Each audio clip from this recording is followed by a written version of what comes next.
U nastavku večeri, kada stari zadrugari postavljaju pitanje trenutnim stanarima Bele kuće, Saška Karan imala je pitanje za Gagija Đuganija. Gagi, ja tebe nisam tužila za pokušaj ubistva. Tvoja ćerka Luna kaže da me je tužila za ono što sam ja rekla da je ona u realitijima. Želim da čujem tvoj komentar, pitala je Saška Gagija.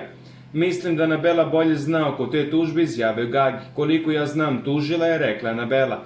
On je meni rekao koji slučaj u pitanju, ali ne pokušaj ubistva, nego napad hladnim oružjem, rekao je Marko. Ništa, Saška me nije tužila zbog toga. Luna je podnela tužbu protiv Saške, to je to. Ja sam bio ovde, ne znam šta se dešavalo, dodao je Gagi. Koliko znam ja, jer joj je Saška rekla da je P, dodao je Marko. Ja ne bih volao nikoga da tuži. Nije trebala da je tuži, ali ona je to podnela. Ja bih Luni sigurno rekao da je ne tuži, dodao je Gagi.